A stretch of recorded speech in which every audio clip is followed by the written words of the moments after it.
Meu irmão e amigo, eu quero convidar você a abrir a sua palavra, a Bíblia que você carregou da sua casa até aqui, em João capítulo 6.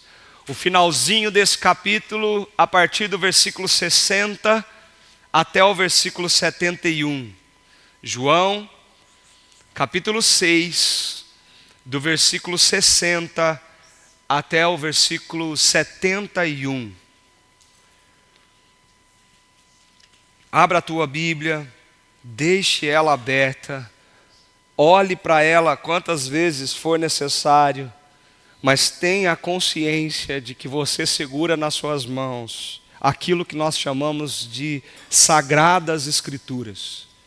Porque isso que nós vamos ler agora é a palavra do Senhor, o nosso Deus, que é capaz de transformar a nossa vida. Então, com toda a reverência, com todo o temor, com todo o respeito, não existe mais nada importante nesse momento do que olhar, ouvir e deixar essa palavra falar ao teu coração. Diz assim a palavra do Senhor. Muitos dos seus discípulos, tendo ouvido tais palavras, disseram: duro é esse discurso, quem pode suportá-lo? Mas Jesus, sabendo por si mesmo que os seus discípulos murmuravam a respeito do que ele havia falado, disse-lhes: isso escandaliza vocês? Que acontecerá então se virem o Filho do Homem subir para o lugar onde primeiro estava? O Espírito é o que vivifica, a carne para nada aproveita. As palavras que eu lhes tenho falado são Espírito e são vida, mas há descrentes entre vocês.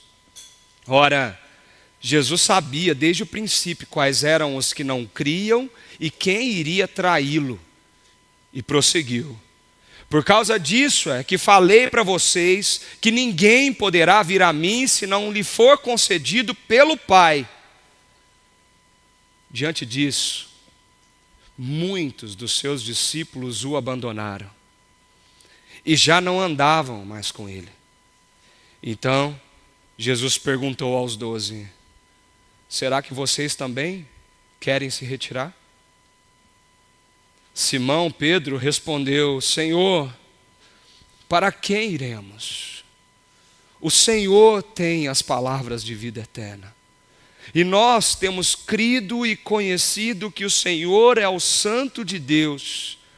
Então, Jesus disse: não é fato que eu escolhi vocês, os 12, mas um de vocês é um diabo. Ele se referia a Judas, filho de Simão Iscariotes, porque este, sendo um dos 12, era quem o haveria de trair. Senhor, obrigado pela tua palavra, Pai. Obrigado por cada palavra que o Senhor permitiu que chegasse até o nosso coração. Nós cremos e temos crido que essas são as palavras que revelam quem o Senhor é, que iluminam o nosso caminho, que abre o nosso coração e que transforma a nossa vida. Nós queremos te agradecer pelo privilégio de ouvi-las e queremos te pedir, Senhor, fale conosco, em nome de Jesus. Amém. Amém. O que nós sentimos, irmãos, quando o nosso coração é confrontado? Ninguém gosta de ser confrontado, gosta? Ninguém gosta de receber de alguém, de outra pessoa, um confronto a respeito do que você pensa, do que você fala ou do que você é. Não produz no coração do ser humano, muito orgulhoso como é, um sentimento gostoso e tranquilo. Mas o confronto produz um incômodo. Produz um sentimento estranho que a gente não sabe nem traduzir por palavras às vezes. Será frustração, decepção, preocupação, medo e inquietação? O que é isso que a gente sente quando algo nos confronta a respeito do que somos e do que cremos?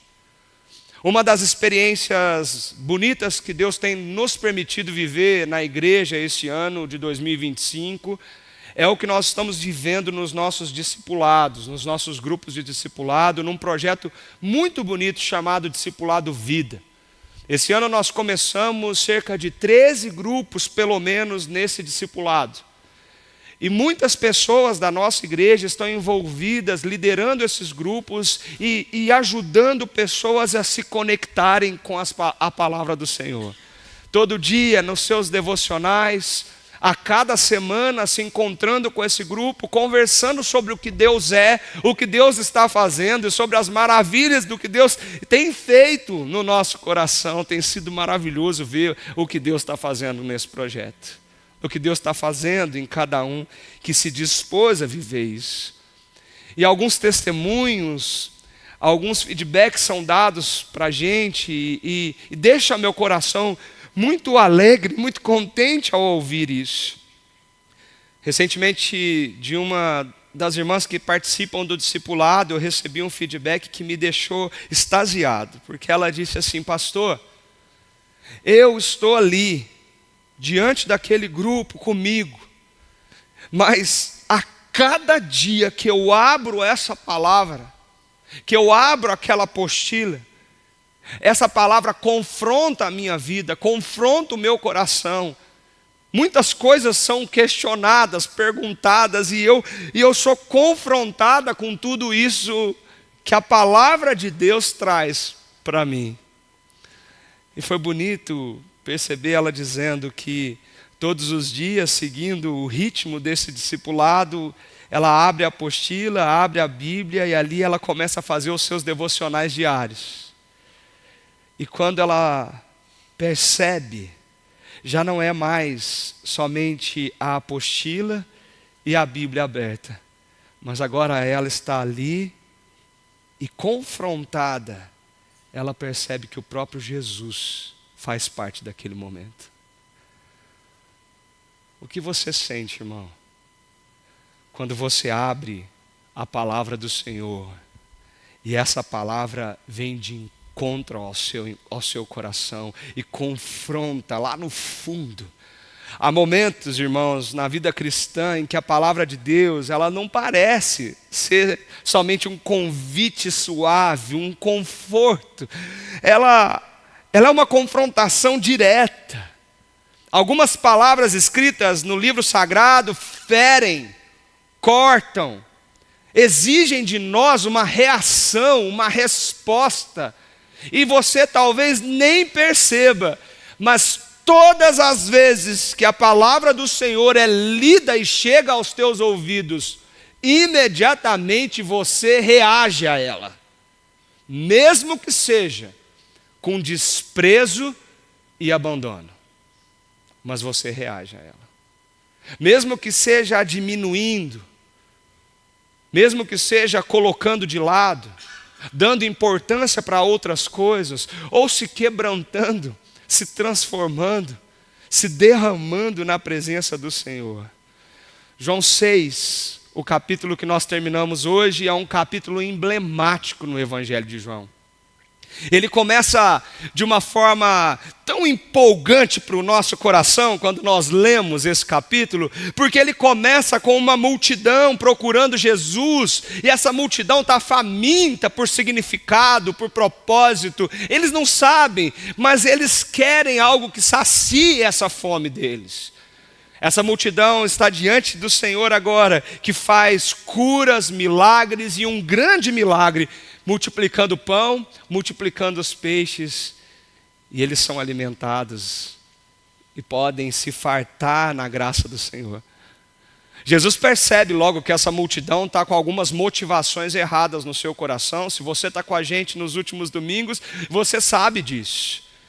E de repente essa multidão que quer agora resposta aos seus problemas pessoais e atuais, eles querem levar Jesus à força para sentá-lo num trono de judeus e dizer: agora o governo é nosso, agora a economia vai ser resolvida, o poder político vai ser resolvido, agora nós temos um rei nosso. Jesus, percebendo isso, despede os discípulos, despede a multidão. Jesus vai orar.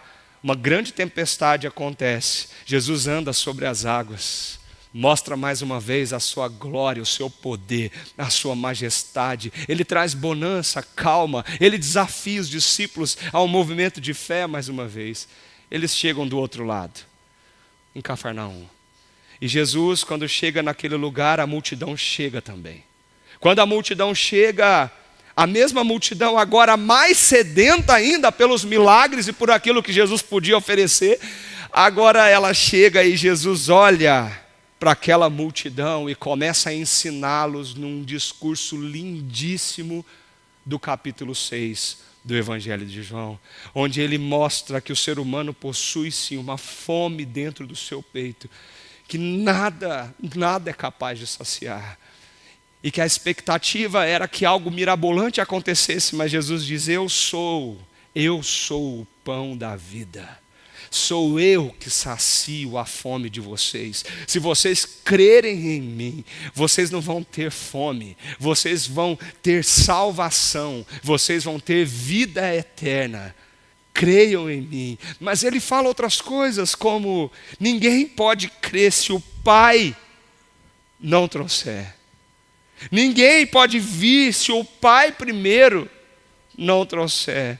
E para aqueles homens que pensavam que tudo era mérito, que tudo era obra das suas mãos, que nós somos salvos por aquilo que nós fazemos, que nós somos salvos pelo sobrenome que carregamos, pela tribo que pertencemos, para aquelas pessoas que ouvem essa mensagem, a cabeça fica confusa, o discurso cai de um jeito estranho, e aquela multidão começa a ficar alvoroçada, reações diversas começam a acontecer ali. Grupos distintos começam a aparecer, murmurar, questionar. E semana passada nós vimos isso brilhantemente exposto pelo pastor David aqui, sobre como a murmuração, elas vem à tona na nossa vida, pela má compreensão daquele que é o pão do céu que sacia a nossa fome. Nós chegamos nesse último trecho do discurso de Jesus do João 6. A fase final das suas palavras, o desfecho de tudo isso. E aqui nós podemos perceber claramente um momento de ruptura muito grande, quando a palavra pesa e as reações acontecem. Meu irmão, ouvir essas palavras automaticamente causará uma reação no seu coração. Aqui nós temos pelo menos 3. Nós vemos escândalo e incredulidade. Nós vemos fidelidade e rendição. Nós vemos falsidade, religiosidade e traição. Eu quero convidar você, junto comigo, a olhar para esses grupos, os judeus, os discípulos, os 12 e Judas, e aprender com eles pelo menos 3 princípios essa noite, que norteiam a nossa vida ainda hoje, diante da realidade do que Jesus expõe na sua palavra. E o primeiro deles, irmãos, é que a palavra de Jesus, ela sempre confronta o nosso coração. Sempre. Mesmo as palavras mais doces e belas, como: o Senhor é o meu pastor, e de nada terei falta. Que consolo maravilhoso, que palavra linda a ser ouvida quando o nosso coração está atribulado, quando a nossa vida parece que está toda bagunçada. Mas isso confronta o nosso coração a pensar: será que confiamos mesmo nesse Senhor que é o nosso pastor e cuida e tem cuidado de nós? Todo versículo das Escrituras parece que está confrontando aquilo que nós cremos. Todas as palavras de Jesus nos expõem o nosso coração, expõem aquilo que nós colocamos dentro de nós. Versículo 60, o começo desse trecho, Diz assim: muitos dos seus discípulos, tendo ouvido tais palavras, disseram: duro é esse discurso, quem pode suportá-lo? É interessante olharmos para esse versículo e tentarmos entender o que está acontecendo aqui na construção desse texto. A palavra duro aqui, ela não significa meramente algo difícil de entender. Sim, não foi algo tão fácil assim de entender. A expectativa deles era uma, Jesus vem com uma outra realidade. Eles nunca tinham ouvido aquilo. Sim, com certeza foi difícil a compreensão daquelas palavras, mas a palavra que eles falaram sobre a dureza desse discurso e não poder suportá-lo, é uma realidade da dificuldade de assimilar, a dificuldade de aceitar, a dificuldade de dizer sim, é isso que eu creio. Aqueles homens e mulheres ficaram ofendidos com aquelas palavras. O que o texto está mostrando para nós é que quando eles escutam isso, eles buscam algo para o coração, mas eles recebem de Jesus uma palavra que os ofende, uma palavra que confronta. O problema daquele pessoal não era intelectual, o problema deles era espiritual. Não era sobre entender, é sobre aceitar. É sobre fazer dessas palavras a realidade das suas vidas. Eles compreendiam que Jesus estava reivindicando ser o verdadeiro alimento da alma e que apenas por meio dele haveria vida eterna. Mas, queridos, isso fere diretamente o orgulho de homens e mulheres tão arraigados nas suas tradições e nas suas expectativas, nas suas experiências. Quando você confia demais em você, e você abre essa palavra, ela começa a confrontar o teu coração e começa a expor aquilo que você colocou aqui dentro, que não deveria estar aí. Você achou que a vida inteira era você correr atrás do seu trabalho e da sua carreira, porque isso daria significado e propósito para a sua vida. Você lutou tanto, você trabalhou tanto, você ralou tanto, você suou a camisa, você se dedicou tanto para aquilo, desde a faculdade até a empresa que você entrou. Você correu. Mas, meu querido, sem Cristo nessa jornada, você pode ter corrido muito, mas sem Ele, o teu lugar é o inferno. Porque somente Ele é o caminho, a verdade e a vida. Talvez você colocou todas as suas expectativas num relacionamento, nos seus amigos, no seu casamento, nos seus filhos, transformando cada uma dessas esferas da nossa vida como um verdadeiro ídolo, um Deus falso na sua vida. Você achou que era isso que te traria significado, propósito, e quando você abre essa palavra, isso aqui vai confrontar a realidade do seu coração, dizendo para você que não. Tudo isso é bênção de Deus na nossa vida, tudo isso é aquilo que o Senhor derrama como bênção sobre nós, mas nada disso, absolutamente nada disso pode ocupar o lugar de Jesus Cristo na sua agenda, na sua rotina, como prioridade absoluta que Ele tem. Quando lemos a palavra do Senhor, ela confronta as nossas emoções. Por que está abatido a minha alma? Por que você está triste? Espera em Deus. Confia nele. Quando você abre a palavra de Deus, ela confronta as suas decisões. Existem caminhos que parecem ao homem caminhos bons, mas que no final são caminhos de morte. Será que temos escolhido as coisas boas dessa vida? Quando você abre essa palavra, ela te traz uma cosmovisão da sua história, te insere no meio daquilo que Deus está fazendo, e isso ressignifica todas as coisas. Mas a dureza do nosso coração às vezes reage a isso de uma forma tão triste, de incredulidade e desprezo. E é por isso que, em seguida, Jesus olha para aquela multidão e faz uma pergunta tão pesada, dizendo assim: isso escandaliza vocês? Isso escandaliza você? Talvez você já está pensando assim: pastor, nossa, que pesado, que difícil isso, que palavra forte. Sim, Jesus, mais uma noite, está perguntando para mim e para você: isso escandaliza você? A realidade do que eu estou expondo, a realidade do que eu estou fazendo, isso escandaliza você? Versículo 62, ele continua dizendo assim: o que acontecerá então, se virem o Filho do Homem subir para o lugar onde primeiro ele estava? Essa palavra subir é interessante, porque o sentido dela, ele remete a algo que está sendo levantado. E alguns comentaristas desse texto dizem que esse subir, sim, pode ser tido como o momento do clímax da humilhação de Cristo. Se vocês estão escandalizados com o que eu estou dizendo sobre eu saciar a sua fome, sobre eu ser o pão que desceu do céu, imagina o que vocês vão sentir quando vocês virem um Messias que vocês pensam que vai ficar aqui, sentado num trono de Roma, levantado na cruz, morto.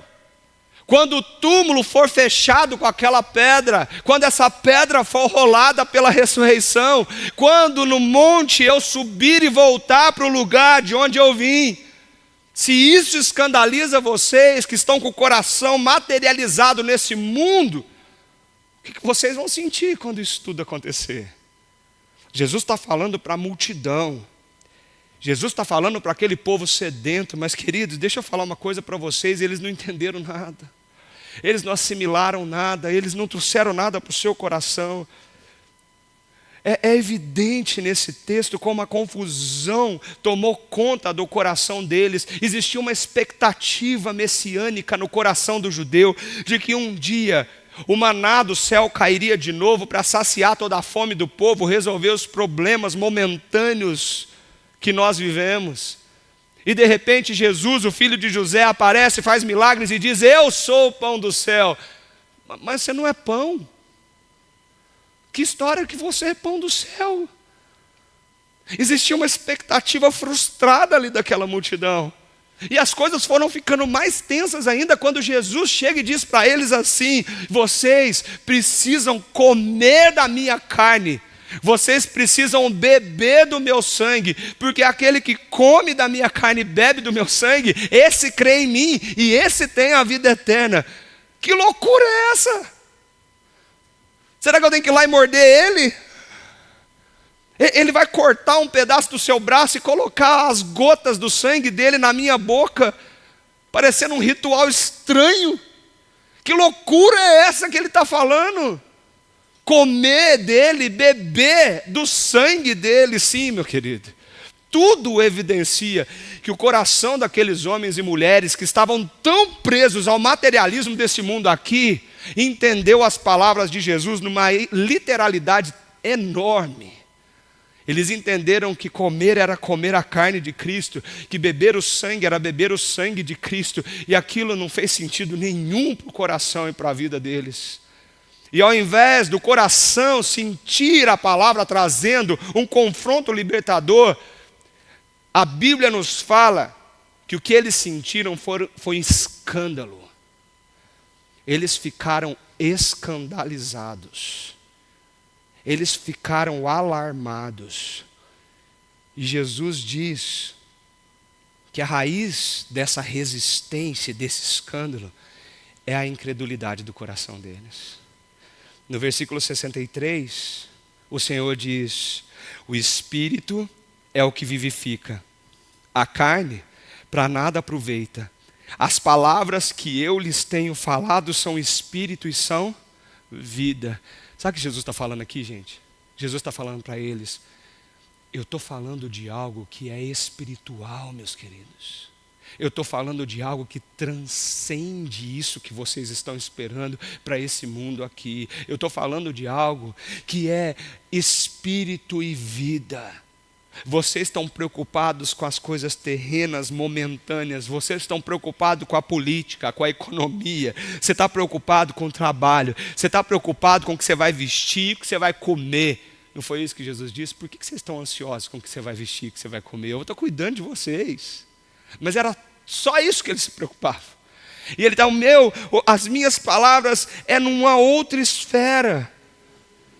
A descrença, irmãos, era a raiz da letargia espiritual deles. A falta de convicção, a falta de fé. No versículo 64, Jesus afirma: as minhas palavras são espírito e vida, mas há descrentes entre vocês. Vocês não creram. Vocês não creem. Vocês não pegaram o sentido das palavras.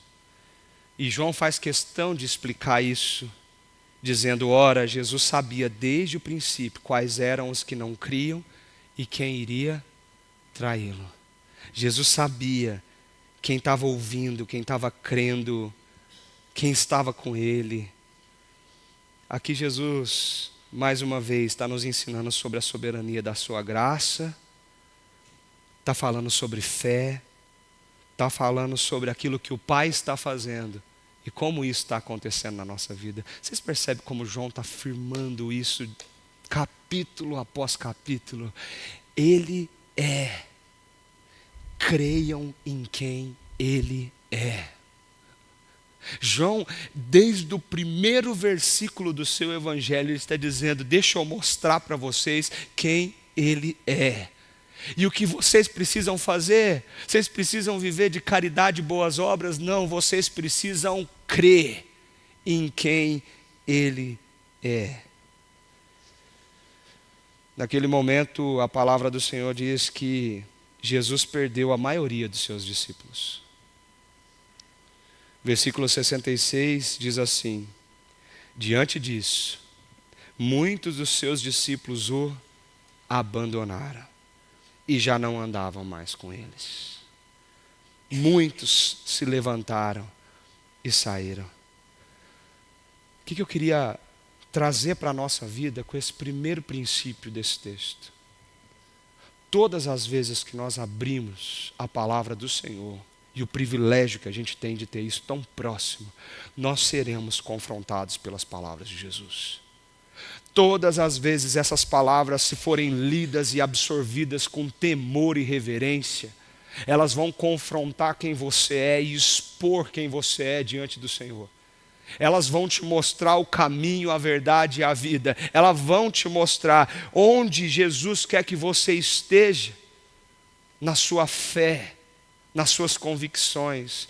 Todas as vezes que você lê, você será confrontado. Eu sou o pão da vida, mas é nele que você se sacia. Ele é a fonte da sua saciedade espiritual, ou você tem buscado por aí inúmeras coisas para preencher esse vazio que você tem dentro de você. Pastor David disse: sim, nós temos um vazio, um buraco dentro de nós, mas sabe qual é o problema? Nós preenchemos esse buraco com tantas coisas que não são o Senhor. E a palavra está expondo isso. Está expondo isso. Eu acho tão bonito esse texto, gente, porque para mim, como já foi falado aqui nessa igreja, o que separa o discípulo do meio da multidão, o que separa o discípulo do meio da multidão é a reação do seu coração ao confronto da palavra. Quando você ouve a voz do Senhor na Bíblia, você se escandaliza ou você se entrega? Você rejeita ou você deixa ser transformado? Você humildemente acolhe aquilo para você, ou você de forma rebelde e leviana, você despreza aquilo como se não fosse para você? Se o escândalo faz parte da tua reação, tome cuidado, meu querido. Você pode estar simplesmente fazendo parte da multidão. Você vem à igreja, você senta nesses bancos, você participa das atividades, mas de nada disso te trouxe para perto do Senhor Jesus Cristo. Porque as palavras deles mais te escandalizam do que te confronta para a transformação. E isso já nos mostra o segundo princípio desse texto, que a multidão vai embora, mas o verdadeiro discípulo permanece. A permanência, o permanecer é algo tão bonito que depois nós vamos chegar no capítulo 15 de João, e num dos discursos lindos de Jesus, ele diz que os seus discípulos são aqueles que permanecem nele. É aqueles que permanecem até o fim. Nós cremos nessa permanência daqueles que foram chamados pelo Senhor à convicção de fé no Cristo.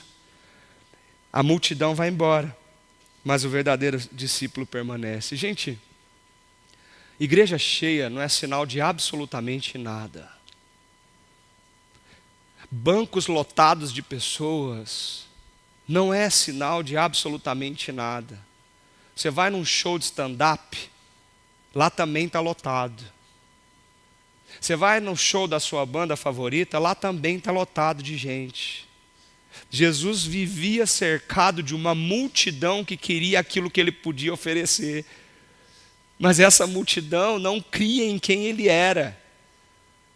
Então ter a sua história na igreja é muito bonito, é lindo, nunca deveria ser desprezado. Mas cuidado para não fazer disso uma muleta que te salva porque você pertence ao rol de membros dessa igreja. Como um judeu, você está pensando que o seu sobrenome é a sua salvação. Como um judeu, você está entendendo que quem você é enquanto cristão no censo do IBGE garante o seu lugarzinho ali no céu. Não, meu irmão. Não é sobre número, não é sobre multidão. Nós estamos falando sobre aquele que permanece. E sim, alguns vão embora.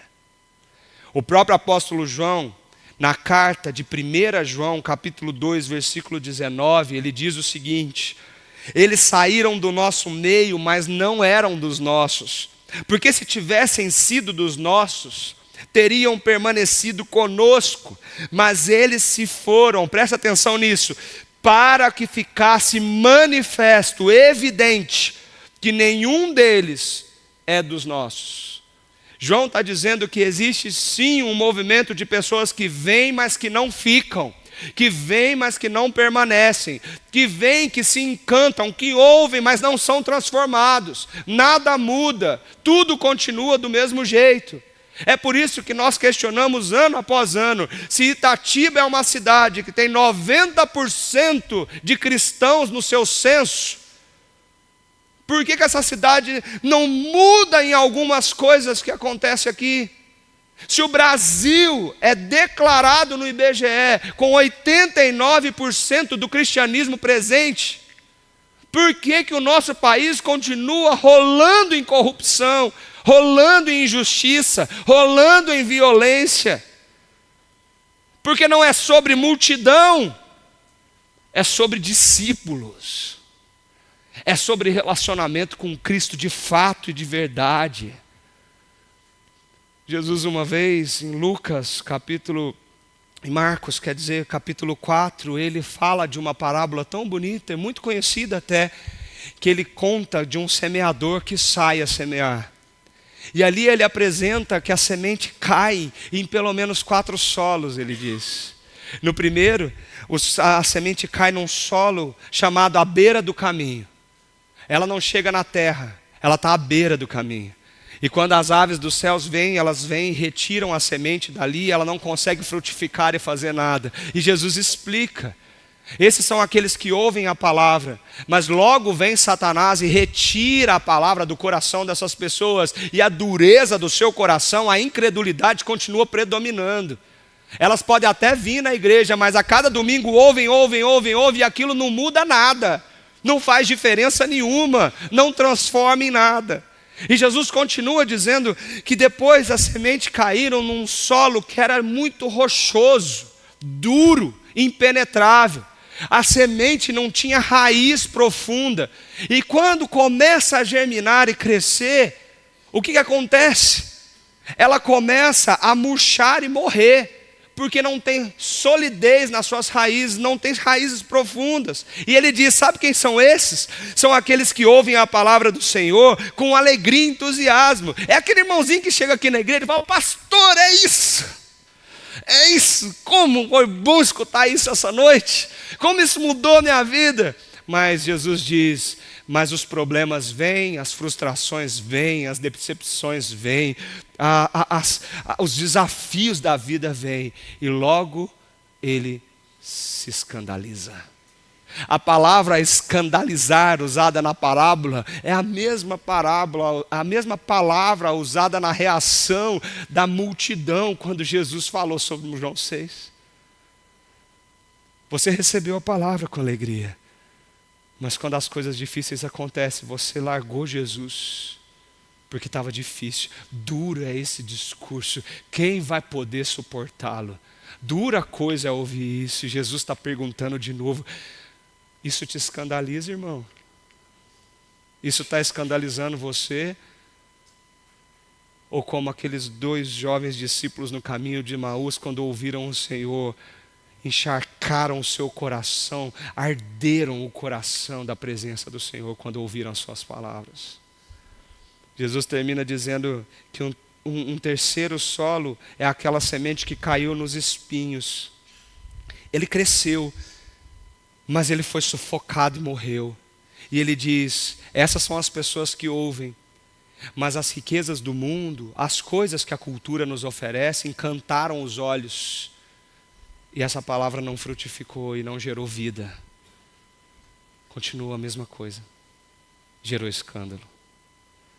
O quarto solo é o bom coração, que recebe, que acolhe, que produz fruto, que faz essa palavra, que possibilita que essa palavra frutifique e que com toda a reverência a obra do Senhor começa a acontecer ali. Jesus está perguntando de novo, isso escandaliza você? Meu irmão, eu fico imaginando a reação de Jesus ali. Ele estava falando, explicando, e de repente uma pessoa se levanta e sai. Outra pessoa se levanta e sai. Outra pessoa se levanta e sai. E de repente aquela multidão já não está mais aquele tanto de gente, ela foi diminuindo. Eu não sei se você já sentiu isso alguma vez na sua vida, mas a sensação de estar falando com um público e uma pessoa levantar e virar as costas para você, seja por qualquer motivo que seja, e sair, não é uma sensação de acolhimento àquilo que você fala. É uma sensação de que aquela pessoa não se importa com aquilo que você está falando. É uma sensação de desprezo. É uma sensação de que existe outra coisa mais importante do que está sendo falado naquele momento. Isso acontece aqui o tempo todo. A gente está aqui com a palavra do Senhor aberta e não existe nada mais importante do que isso nesse momento. Você saiu da sua casa para isso. Mas todo culto, às vezes as urgências são algo que te tira da concentração que você deveria ter. E nós falando, um levanta e sai, um levanta e sai, um levanta e sai. Lá dentro a gente fica pensando assim, será que isso não é importante? Será que escandalizou o coração dele? Será que ele não está prestando atenção? Será que não está fazendo sentido? Será que não está ardendo? Sim, gente, eu precisava ir no banheiro, pastor. Eu sei. Eu precisava beber água. Eu sei. Eu fico imaginando Jesus, como que ele se sentiu naquele dia. Embora ele sabia de todas essas coisas, ele viu aquela multidão indo embora. Meus queridos, foi assim que ele virou para os 12, no versículo 67, e ele faz uma pergunta profunda e tensa, não agora para a multidão, mas para aqueles que ficaram. E ele diz para eles assim, será que vocês não querem ir também? Vocês querem levantar e ir embora? Nada disso faz sentido? Vocês não estão entendendo também? Vocês também não querem se retirar? Jesus não negocia a mensagem dele não, irmãos. Ele quer fidelidade, ele não quer números. Jesus não está importando com números, com multidão. Jesus está se importando com a fidelidade dos seus discípulos de verdade. Ele quer atingir aqueles que são dele. Então Jesus não maneira na sua palavra, mas ele diz: e vocês? Vocês não vão sair também não? Naquele momento eu fico imaginando, sabe, o climão que se estabeleceu ali. Você consegue imaginar a cara dos discípulos? O climão assim, ó. Aí Pedro levanta. Versículos 68 e 69, Pedro responde assim: Senhor, para quem iremos? Só o Senhor tem as palavras de vida eterna. E nós temos crido e conhecido que o Senhor é o Santo de Deus. Eu fico imaginando os olhos de Pedro cheios de lágrimas, talvez as mãos trêmulas, o coração ardendo com a convicção do que ele está falando. E é naquele momento que ele levanta representando todo aquele grupo e dizendo: Senhor, para quem nós iremos? Meu irmão, o ser humano foi criado por Deus para seguir aos seus passos, os seus passos. O ser humano foi criado por Deus para estar diante de Deus. Nós sempre estamos seguindo alguém.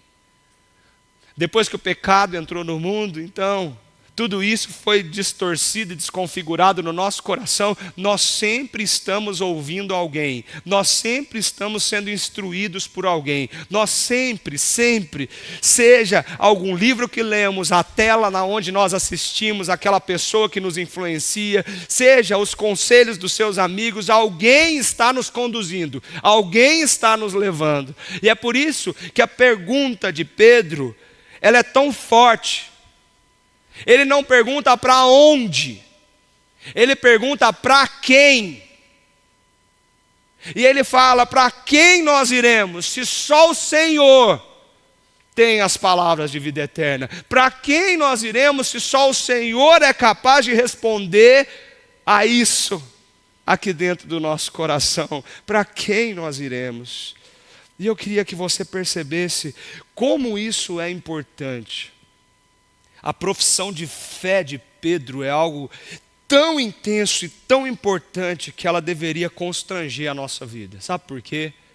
Nós estamos numa cultura líquida, volátil, uma cultura contemporânea onde o peso da palavra que é dita perdeu-se no meio do caminho. Você fala uma coisa hoje, você desfala amanhã. Você diz coisas para as pessoas e de repente você fala: falei isso mesmo, mas a pessoa não entendeu, ela entendeu errado, não foi isso que eu quis dizer. Ou talvez você diz e diz. Eu me comprometi, mas não deu certo. E é como se tudo bem, tudo está tudo bem nessa geração nossa. Eu errei, mas está tudo bem. E eu me comprometi e não consegui, mas está tudo bem. Tudo está tudo bem. E as palavras perderam o seu peso, as palavras perderam a sua veracidade, as palavras perderam a sua confiança. Nós trocamos no nosso mundo contemporâneo a profissão de fé sólida e real, que nos identifica, que nos mostra quem somos, a verdadeiro compromisso público daquilo que nós acreditamos. Quando nós dizemos: nós cremos, Senhor, que o Senhor é o Santo de Deus. Quando Pedro diz isso, ele não está simplesmente jogando palavras para o ar para acalmar o climão que foi estabelecido, não. Ele está dizendo: nós sabemos quem nós somos, eles foram embora, mas nós vamos permanecer até o fim, porque nós sabemos quem o Senhor é. Nós cremos em quem o Senhor é. Nós não estamos aqui por causa de pessoas, nós não estamos aqui por causa de eventos, nós não estamos aqui por causa de distrações, de entretenimento. Nós estamos aqui, sabe por quê? Por causa do Senhor. E eu tenho repetido isso tanto aqui nesse lugar. Venha para a igreja por causa de Jesus, meu irmão. Venha para esse lugar por causa dele. Por causa dele. Porque ele vem aqui encontrar você. Esse texto é muito forte, ele é muito bonito. Do que adianta dizer que é cristão, querido, com a sua boca, se as suas atitudes não mostram isso? Do que adianta vir na igreja no domingo se amanhã você está todo enlameado de corrupção, de erros, de mentiras? Do que adianta? Você precisa entender, você precisa dizer, você precisa se comprometer. Jesus está dizendo, sabe o que separa um discípulo da multidão? É quando a palavra arde no seu coração, à medida que confronta. E é quando você entende e assimila de tal forma que você responde, Senhor, não existe ninguém mais capaz de saciar a minha fome. O Senhor é o Santo de Deus. O Senhor, e somente o Senhor, é capaz de me salvar. Somente o Senhor é capaz de fazer isso. Gente, eu podia terminar meu sermão aqui. Ia ficar lindo. Dá até para fazer um apelo. Vem aqui na frente, vamos orar. Né? Mas o texto não termina assim. Eu acho que naquela hora os discípulos falaram, pronto, acabou, né? Vamos dar as mãos, pega o violão aí, vamos cantar uma música. Vamos orar, gente, olha que coisa linda, né? Eles foram embora, mas nós ficamos, vamos fazer o culto nós mesmos. Ok? Pega as mãos aí, vamos. O clima parece, ai que delícia, agora tá bom. Pedro já falou, ele acalmou, Jesus acalmou. Não, gente. Jesus não maneira a sua palavra no seu confronto. E de repente, no versículo 70 e 71, esse sermão, esse capítulo, ele termina de uma forma contundente, numa ruptura enorme. Ele diz assim no versículo 70, então, Jesus em resposta lhe disse, não é fato que eu escolhi vocês, os 12, mas um de vocês é um diabo. Vem comigo, mãozinha dada, vamos cantar, vamos encerrar o nosso culto, olha que delícia. Aí Jesus me solta uma dessa. Ok, mas deixa eu contar uma coisa para vocês. Jesus diz, eu queria que vocês soubessem que entre vocês, eu escolhi, mas um de vocês é um diabo. Isso escandaliza você, irmão? Essa foi a pergunta de Jesus.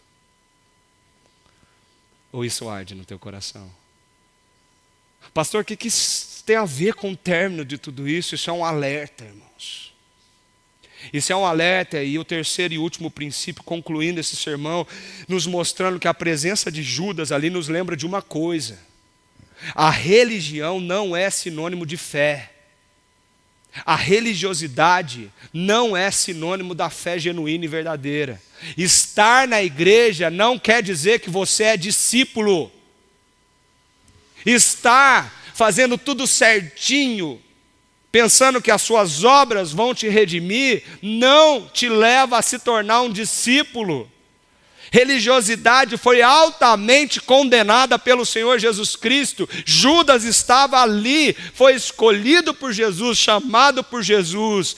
Mas tudo que Judas vivia era algo externo, era algo de fora, não era algo de dentro. Jesus sabia disso e Jesus condena isso. Eu não sei se vocês conseguem imaginar o clima que virou aquela rodinha. Um de vocês é um diabo. Palavra forte. Muitos tentam falar várias coisas sobre isso, mas é uma compreensão fácil. A palavra diabolos, no original, ela quer dizer aquele que engana, aquele que trai, aquele que faz o que não deveria fazer, como inimigo de Deus, aquele que é incrédulo e enganador. Jesus disse, está todo mundo aqui de mãozinha dada para encerrar o culto, mas deixa eu dizer para vocês, tem gente aqui que vive um cristianismo de fachada, que vive uma religião de fachada. A palavra não penetra, a palavra não produz fruto, a palavra não transforma, a palavra não trouxe vida. A pessoa está aqui levantando a mão na hora da música, mas continua seca e vazia. Porque ainda confia em si mesmo. ainda confia só em si mesmo.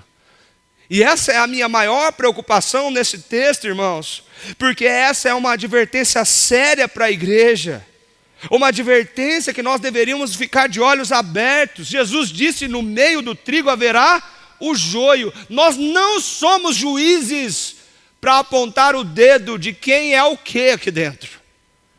Mas eu queria fazer do uso dessa palavra para te desafiar.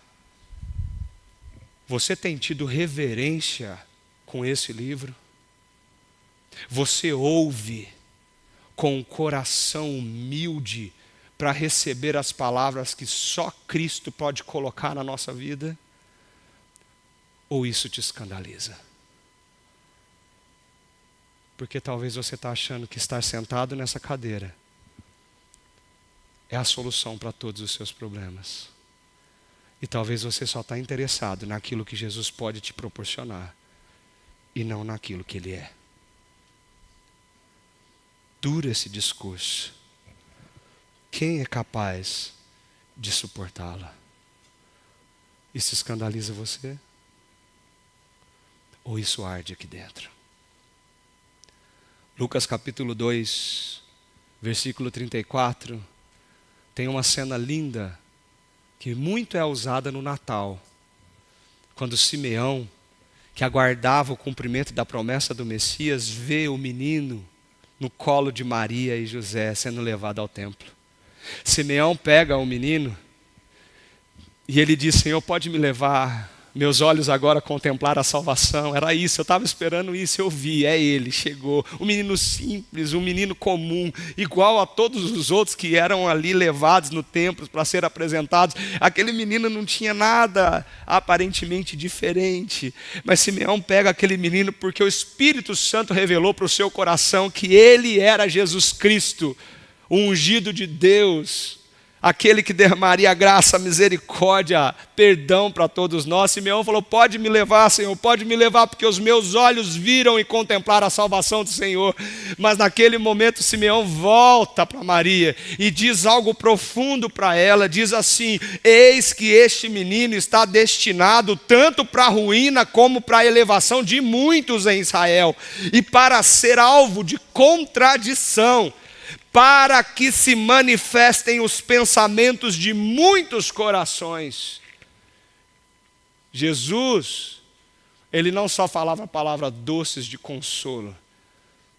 As palavras de Jesus confrontam o coração, separa os discípulos do meio da multidão. E a palavra de Jesus nos alerta: cuidado, cuidado, porque religião não salva. O que salva é a fé em quem Ele é. Nós recebemos do Senhor algo tão bonito, que é o que vamos viver agora. A palavra do Senhor diz assim, que todas as vezes que nós nos reunimos e sentamos nessa mesa, em obediência às suas palavras, nós podemos mais uma vez proclamar a morte do Senhor Jesus Cristo até que Ele venha. Isso não é um mero ritual, queridos. Ouvir palavras como essa e sentar nessa mesa é um privilégio e uma evidência de que no meio da multidão você entendeu e você é um discípulo. Então, se você é discípulo de Jesus, examine o seu coração, coma do pão, beba do cálice e deixe o Senhor transformar a tua vida. Feche os seus olhos.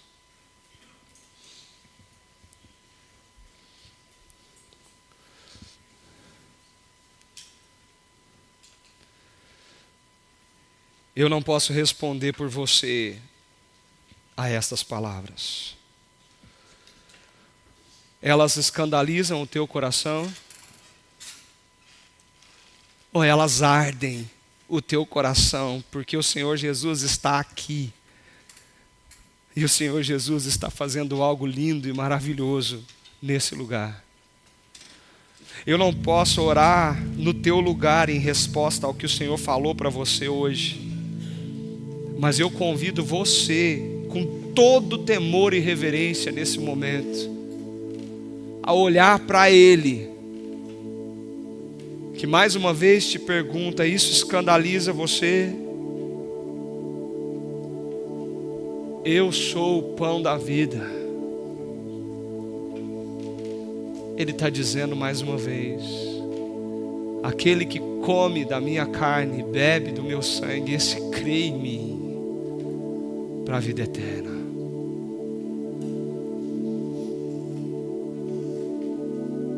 Jesus está diante de você